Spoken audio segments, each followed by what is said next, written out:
Hello students, this is C Yashoda Sharma from My Future Academy. आज हम देखेंगे इकोनॉमिक्स जो सब्जेक्ट है वो दो अलग ब्रांचेस में डिवाइडेड है, that is micro economics and macro economics. Micro economics एक अलग स्टडी करती है ह्यूमन बिहेवियर की, मैक्रो इकोनॉमिक्स एक अलग स्टडी करती है ह्यूमन बिहेवियर की। जैसा कि अगर हम माइक्रो इकोनॉमिक्स की बात करें तो माइक्रो इकोनॉमिक्स इंडिविजुअल यूनिट की स्टडी करती है, individual customer, individual firm. Example, individual customer, individual firm, कि एक इंडिविजुअल कस्टमर की क्या डिमांड है, एक इंडिविजुअल फर्म कितने प्राइस पे क्या प्रोडक्ट सेल करना चाहता है, तो वो हो गया micro economics. Macro economics studies of aggregate, aggregate मतलब पूरी एंटायर इकोनॉमी की स्टडी करती है मैक्रो इकोनॉमिक्स।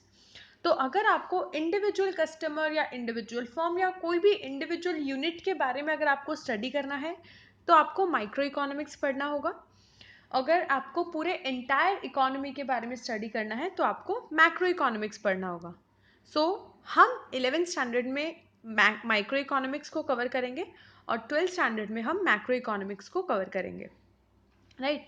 अब मैक्रो इकोनॉमिक्स का एक एग्जांपल है entire demographic profile of population. मतलब अगर हमें ये देखना है कि पूरा जो पॉपुलेशन है, सपोज पूरे इंडिया का पॉपुलेशन है, उसका डेमोग्राफिक मतलब कितनी पॉपुलेशन कौन से एरिया में रहती है, कौन से स्टेट में रहती है, किस टाइप की पॉपुलेशन किस कहाँ कहाँ रहती है, तो ये हो गया डेमोग्राफिक ऑफ पॉपुलेशन। सो यहाँ पे हम क्या पढ़ रहे हैं, पूरी पॉपुलेशन के बारे में पढ़ेंगे, right.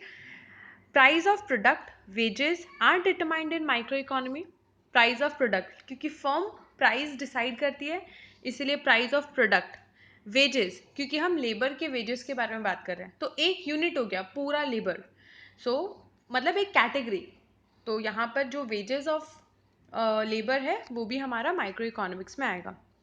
National income, poverty, unemployment, ये सारी चीज़ हम मैक्रो इकोनॉमिक्स में डिटरमाइन करेंगे। क्यों? नेशनल इनकम मतलब पूरे नेशन की इनकम, पोवर्टी मतलब हम कोई एक सेक्टर का नहीं बोल रहे हैं, हम क्या बोल रहे हैं, पूरे नेशन में कितनी पोवर्टी है, पूरे नेशन में कितना अनएम्प्लॉयमेंट है। सो यहाँ पर हम क्या कर रहे हैं, पूरे नेशन की पोवर्टी, पूरे नेशन का एम्प्लॉयमेंट और पूरे नेशन की इनकम। सो जब हम नेशन वर्ड यूज करते हैं तब हम एंटायर की बात करते हैं, तो वो हमारा हो गया मैक्रो इकोनॉमिक्स, राइट। अगर हम माइक्रो इकोनॉमिक्स देखें तो माइक्रो इकोनॉमिक्स में आई आता है, so I stand for individual, and macro economics में ए आता है which stand for aggregate, aggregate मतलब एंटायर इकोनॉमी, एग्रीगेट मतलब होल। सो ये हमारा हो गया difference between micro economics and macro economics.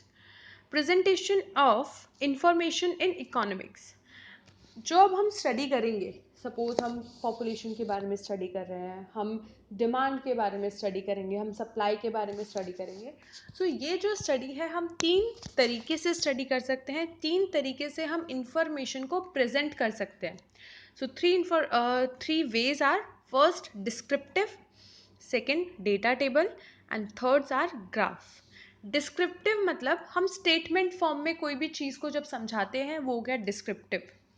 Data table मतलब ये हो गई डेटा टेबल, जब हम टेबल के थ्रू कोई इन्फॉर्मेशन प्रोवाइड करते हैं, जैसे यहाँ पर कोई कमोडिटी की इन्फॉर्मेशन प्रोवाइड की गई है कि जब प्राइस 20 था तब उस कमोडिटी की डिमांड 20 थी, लेकिन जैसे ही प्राइस कम हो गया 20 से 15, उस कमोडिटी की डिमांड एकदम से बढ़ गई।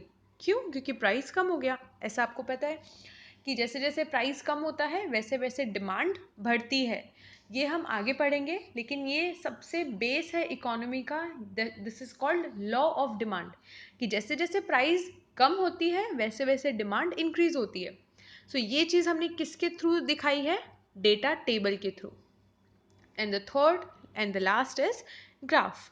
ग्राफ में हम इसी चीज़ को, जो हमारा टेबल प्रेजेंटेशन होता है, उसको हम ग्राफिकल प्रेजेंटेशन के थ्रू शो करते हैं। सो डिमांड जो है वो नीचे की तरफ आता है, प्राइस वाई एक्सिस पे, ये हमारी है वाई एक्सिस, ये हमारी है एक्स एक्सिस। क्या ऐसा ज़रूरी है कि हमेशा डिमांड एक्स एक्सिस पे आए और प्राइस वाई एक्सिस पे आए? देखो स्टूडेंट्स, ऐसा कहीं ज़रूरी नहीं है, लेकिन स्टैट्स में हम ये चीज़ पढ़ते हैं कि जो इंडिपेंडेंट यूनिट्स होते हैं वो एक्स एक्सिस पे आते हैं और जो डिपेंडेंट यूनिट्स होते हैं, जो इंडिपेंडेंट यूनिट्स होते हैं वो वाई एक्सिस पे आते हैं, प्राइस इज इंडिपेंडेंट, और जो डिपेंडेंट यूनिट्स होते हैं वो एक्स एक्सिस पे आते हैं। क्यों डिमांड डिपेंडेंट है और क्यों प्राइस इंडिपेंडेंट है? क्योंकि प्राइस जो है वो खुद का बढ़ता जाएगा, मेरी मर्जी, एक फर्म की मर्जी कि वो जब चाहे वो प्राइस इंक्रीज करे, प्राइस को किसी से फर्क नहीं पड़ता। लेकिन जो डिमांड है वो किस पे डिपेंडेंट है? प्राइस पे, कि अगर प्राइस कम होगा तो डिमांड बढ़ेगी, अगर प्राइस कम होगा तो डिमांड बढ़ेगी, अगर प्राइस बढ़ेगा तो डिमांड कम होगी, राइट। सो यहाँ पर जो डिमांड है वो हमारे प्राइस पे डिपेंडेंट है। तो जब भी कोई डिपेंडेंट यूनिट होती है वो एक्स एक्सिस पे आएगी और इंडिपेंडेंट यूनिट वाई एक्सिस पे आएगी, राइट। सो ये हमारा हो गया 3 ways of presenting the information in economics. Importance of statistical information, there are 4 importance, मतलब हम ये पूरा स्टैटिस्टिक्स बना रहे हैं, हम इको में पूरा स्टैट्स यूज़ करके हम इंफॉर्मेशन प्रेजेंट करते हैं, तो उसका क्या इम्पोर्टेंस है? हमारे पास टेबुलर जो था, टेबुलर भी था हमारे पास डेटा टेबल के थ्रू। सो वाई इस डेटा टेबल को ग्राफ में प्रेजेंट करने की क्यों ज़रूरत आई, उसका इम्पोर्टेंस हम यहाँ पे देखेंगे।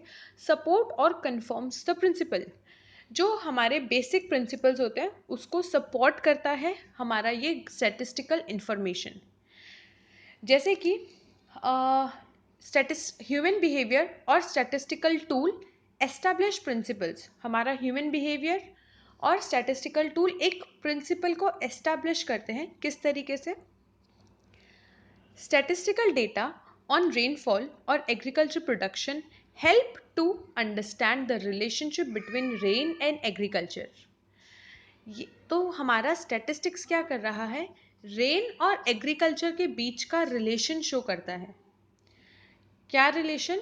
कि अगर रेन बढ़ेगी तो एग्रीकल्चर भी इम्प्रूव होगा, अगर रेन कम होगी तो एग्रीकल्चर भी कम होगा।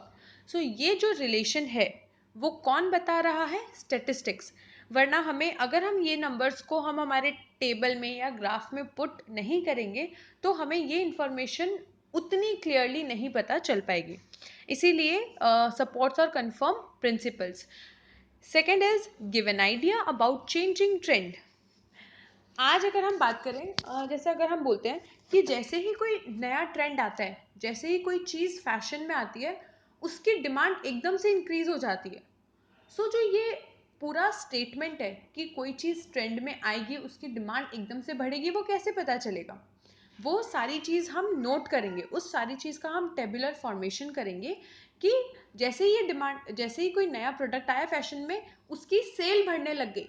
तो ये हम पूरा नोट करेंगे और एट द ईयर एंड अगर हम टोटल सेल्स निकालेंगे तो हम कंपेयर कर पाएंगे कि हाँ, लास्ट ईयर की सेल्स कम थी, इस ईयर की सेल्स ज़्यादा है क्योंकि नई चीज़ हमारे ट्रेंड में आई है, राइट। सो यहाँ पर एक एग्जाम्पल है, trend of population, sales, labour in each sector can be known. कोई भी तरीके का ट्रेंड हम जान सकते हैं। ट्रेंड ऑफ प्रोडक्शन, कि जैसे पहले के टाइम पे किस तरीके का प्रोडक्शन होता था, अब जैसे ही ट्रेंड हो गया, ट्रेंड चेंज हुआ तो किस तरीके का प्रोडक्शन हो रहा है, पहले कितनी सेल थी अब कितनी सेल है। सो ये जो पूरा एक ट्रेंड चलता है उसको हम टेबुलर फॉर्म या ग्राफिकल फॉर्म के थ्रू अच्छे से समझ सकते हैं। To make comparative study easy, जैसा कि हमने बात किया, कंपैरिजन कोई भी चीज़ के बीच में हो सकता है, ईयर के बीच में भी हो सकता है, या दो फर्म के बीच में हो सकता है, या फिर इकोनॉमी, दूसरी कंट्रीज के बीच में कंपैरिजन हो सकता है। सो ये सारे कंपैरिजन तभी इजी रहेंगे जब हमारे पास एक स्टैटिस्टिकल डेटा अवेलेबल होगा। प्रिसाइज प्रेजेंटेशन ऑफ फैक्ट्स, जो भी फैक्ट्स रहेंगे उसका प्रिसाइज मतलब क्लियर, तो स्टैटिस्टिक्स हमें क्लियर प्रेजेंटेशन देता है सारे फैक्ट्स का। So these are some of the importance of statistical information. आज हमने इम्पॉर्टेंस ऑफ स्टैटिस्टिकल इन्फॉर्मेशन देखा और हमने देखा कि किस तरीके से हम इन्फॉर्मेशन को प्रेजेंट कर सकते हैं and the different branches of economics.